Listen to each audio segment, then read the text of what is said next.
Okay, students, so we are doing the chapter Business Risks and Insurance, and we have already done the meaning and the objectives of insurance. Today we are going to begin with the principles of insurance. So the first principle is utmost good faith.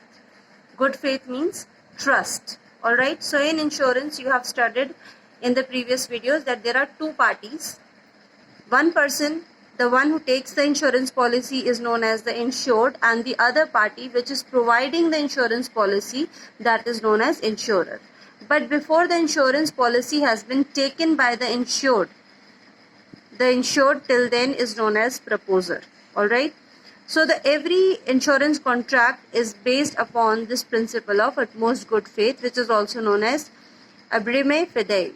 Alright. So it is what is meant by trust. It is the responsibility of the proposer or the insured to disclose every material fact about the property which he wants to get assured to the insurance company, because the insurance company, they have no access to the property of the insured. Only the insured knows what he wants to get insured from the insurance company, right? So it is his responsibility that he has to provide every necessary information, because on the basis of that information only the amount of insurance contract is decided. So he should not conceal any fact or disclose any fact, but the insured should disclose everything to the insurer. Plus it is also the responsibility of the insurance company or the insurer to provide every detail regarding the contract to the insured. Then next is insurable interest. Insurable interest is a very important principle in all the insurance principles. And insurable interest means that the insured, the person who has taken insurance policy, insured must be in such a position that he will suffer a primary loss by the happening of an event. Means he should, if the event happens, he should be the one who suffers loss on the happening of that event. That is known as insurable interest. Certain examples are given to you. Suppose you are talking about a trader. A trader can be a wholesaler or a retailer. His insurable interest is in the goods. If the goods are spoiled, he will suffer loss. So directly his insurable interest is in the goods. Alright. In the same way, a creditor is the one who has given money to someone else. So if a creditor has given money to the person, and that person who is known as debtor, the debtor dies, then the creditor will suffer a primary loss, because his money was given to the debtor. That is known as insurable interest. So in any type of insurance policy, whether it is a marine insurance, life insurance, fire insurance, insurable interest must exist. Alright. Then next is indemnity.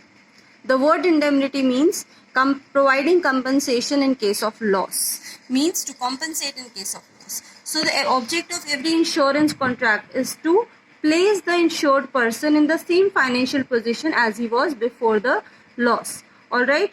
So the insured is entitled to recover from the insurer only the amount of loss actually suffered and not the whole amount. Excuse me. Alright. Indemnity does not exist in case of life insurance. Except life insurance, in every type of insurance policy, this principle of indemnity applies. Means compensation is given when the loss takes place. Alright. So the maximum amount of compensation will be up to the value of the property or the sum insured. The insured will not be allowed to make any profit out of the happening of any loss. Let's look at one example in this principle. Suppose there is a person A, and A has insured his house for rupees 10 lakh, and due to fire, A's house is destroyed. But somehow A was able to save goods worth rupees 50,000 out of this 10 lakh property. So the insurance company will compensate only for 9,50,000, because this much amounts goods were destroyed and he could save the goods amounting 50,000. So this 50,000 will not be compensated by the insurance company. This is what principle of indemnity means. Next is doctrine of subrogation. Subrogation, the word subrogation means investigation.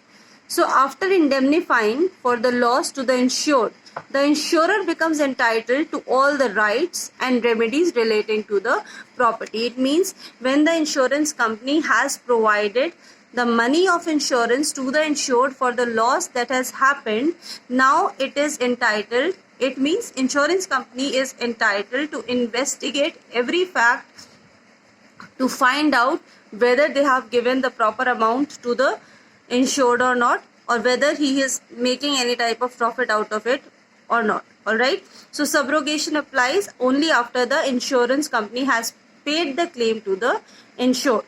Alright, one more example is given here.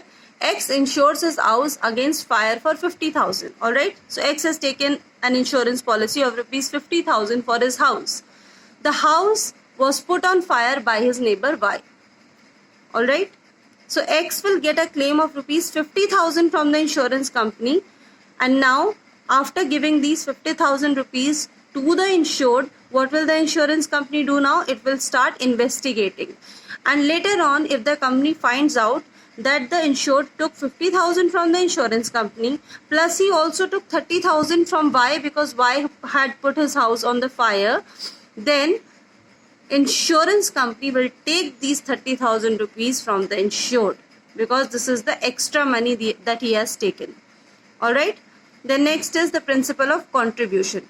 Contribution means, this you have studied about two types of insurance which I discussed in the earlier video. Alright, reinsurance and double insurance. So you read in reinsurance that when a company thinks that a company is not able to pay the whole amount of claim to the insured, then it takes the help of other insurance company. So that is contribution. When the time of payment comes by the insurance company to the insured, then the insurance company has the right to call other insurance companies also to contribute to pay compensation to the insured. Alright, so one very good example is given here. For example, X gets an insurance policy of 50,000 from A and company, 30,000 from B and company, and 20,000 from C and company. There is one person X and he has taken 3 different policies from 3 different companies. Now he suffers a loss, and the total amount of loss that he has suffered is only 40,000. So A and company alone will not bear this 40,000 rupees, because it is a case of reinsurance. Means he has taken double insurance, he has taken insurance from other companies also. So they will find out how much each company will contribute to provide for the loss of X. That is known as contribution, means other companies from which the insured has taken policy will also contribute. The next principle is causa proxima. Causa proxima means the insurer or the insurance company will pay only for the insured perils and not for the uninsured perils. Now what are insured perils? Means the perils for which the insurer has taken insurance. If the insurer has not taken insurance for that particular peril, then the insurance company will not pay insurance. You can understand it better with this example. All passengers in an air flight are insured against death in the event of plane crash. But one passenger dies due to heart attack in the plane itself. So the insurance company will not pay to this man for heart attack, because the insurance was done against plane crash and not for heart attack. Alright. That is known as causa proxima. There should be direct relationship between the cause of the event and the happening of the event.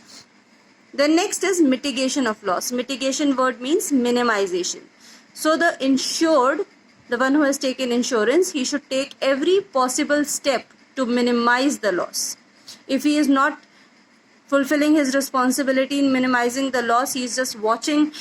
Suppose you take the example that a fire has broken out in some factory, and the owner of the factory is just standing and watching that he is not doing anything. He is not calling the fire brigade, he is not calling the police. He is just standing and thinking in his mind that I have taken the insurance policy company will provide me the money. Then insurance company, when they will investigate and find out that the insured has not done anything to minimize the loss, they may repudiate the contract. Means they may not provide the amount of insurance to the insured, because he has not taken any step to minimize the loss. So it is the duty of the insured to take every possible step to minimize the loss. These are the principles that you have to remember, as these principles will be applicable in the different types of policies which you will be reading in the next chapter.